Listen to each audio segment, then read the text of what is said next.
Hello everyone, greetings from TCC. So basically, like how far we have reached, let's see. So we are done with this part. Let me just show you the view card part. So we are login. Let's go to category. Let's go to this mat.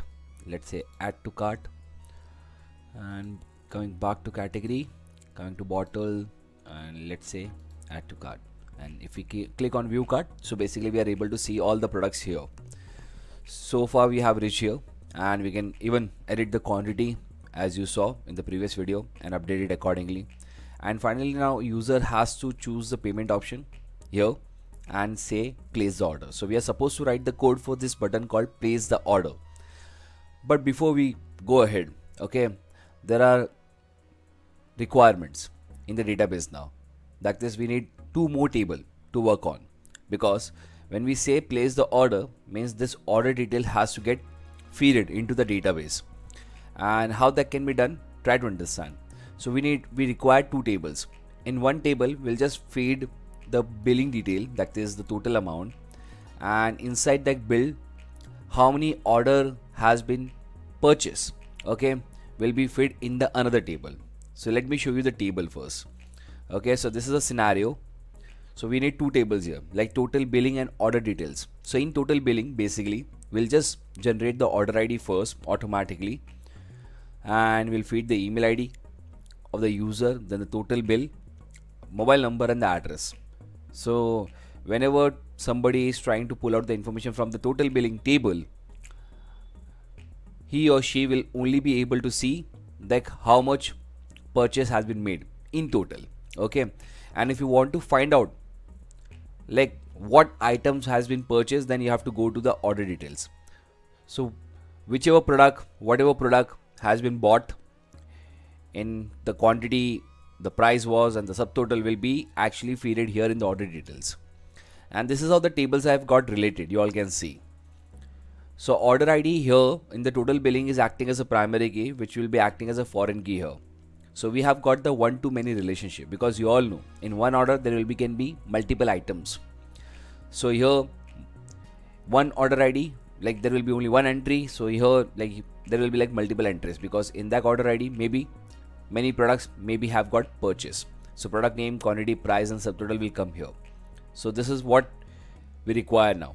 We require these two tables before we proceed with the code part. So total billing and order details. So let's create this table. Let's go to SQL Server Management Studio. Here we are, and let's right click on the table, new table, and let's define it. Okay, so let's quickly verify what we require. We require a table name called total billing, then we require order ID, email ID, total, mobile, and address. 5 columns we are required. Okay, so let's go here.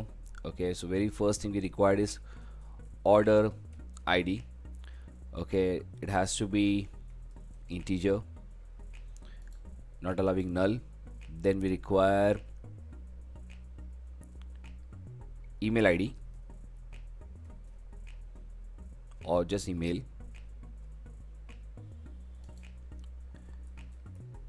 Putting it varchar 50. After email ID we need to have a total, that is total amount.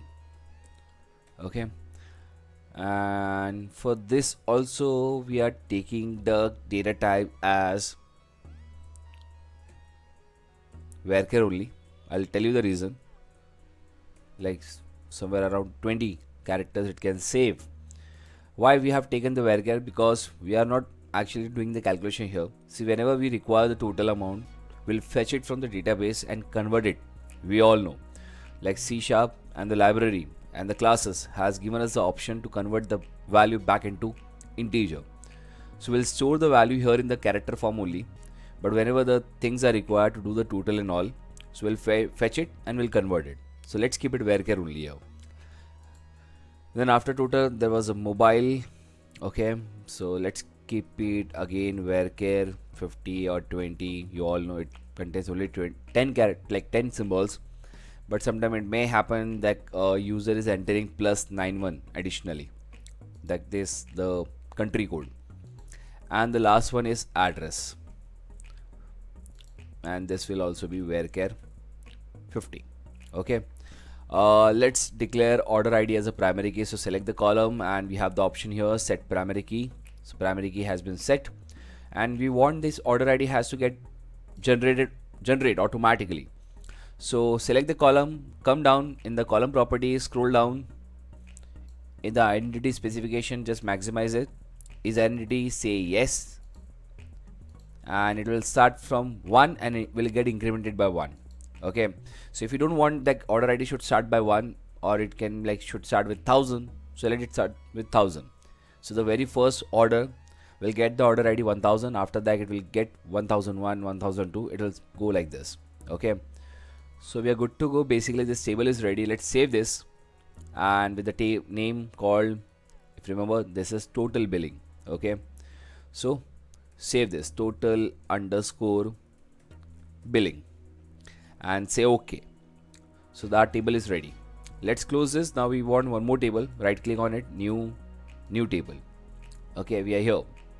So let's see what we require now. We require one more table called order details. So there has to be like product ID, order ID, product name, quantity, price and subtotal.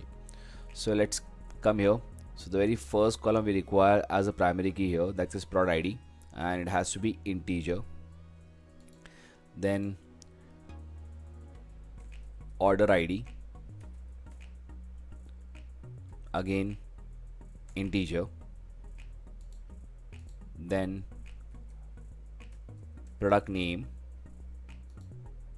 this has to be varchar 50. Then we had quantity, I guess so, let me check. After product name, yeah, we have quantity, then price and then subtotal. Quantity, I'm saving the quantity as also like varchar only. Let's say 10,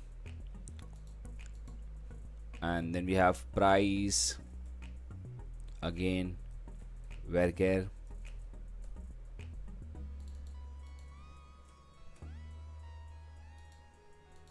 and finally the subtotal.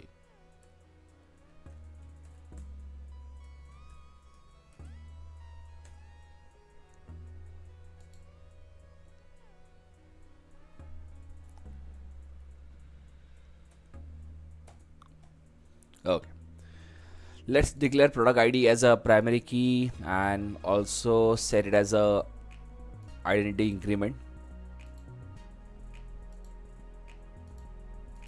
Yeah, so we're done with this. Let's save this, and the table name supposed to be order details. Okay, so let's give it a name, order underscore details. Okay, say okay. Done. Whenever you're working with SQL Server and if you make certain mistakes and you have already saved the table, it will not allow you to again redo it sometimes. So you can do one thing, like you can again delete the table and recreate it again. Okay, fine. So our both tables are ready, and let me just explain you the scenario what will happen now further before we start writing the code. So basically we'll feed this thing first, that is email, total, mobile and address, when the user clicks on that green button called place order. So email ID, total, bill and mobile and address will get feeded. Accordingly order ID will get generated. The very first thing means we are inserting the information first here in this table, and when it gets enter, so order ID gets generated and will again fetch the order ID, okay, to put it here. And from the grid card or grid view, where the view card page was there, in that thing every product will go row wise. Okay, every product, like there was a mat, so we'll enter the mat here, yoga mat, the quantity, the price and subtotal. That is quantity multiplied by price and then subtotal. Okay, and if there was a bottle, so again the second row will be bottle and then quantity, the price and subtotal. But the order ID will remain same because same user is buying those two products. So this is how it will go. We'll feed the record first here in the total billing, then we'll fetch the order ID and we'll feed the record here in the order details. So we'll see the code in the next video. That's it from this video. Thank you so much. If you have any doubt or query, please comment below and see the description. Thank you so much. That's all guys from this video. If you really like this video, press like button and do subscribe to our channel. If any queries or suggestions, do comment below. For more such updates, follow us on Instagram and Facebook.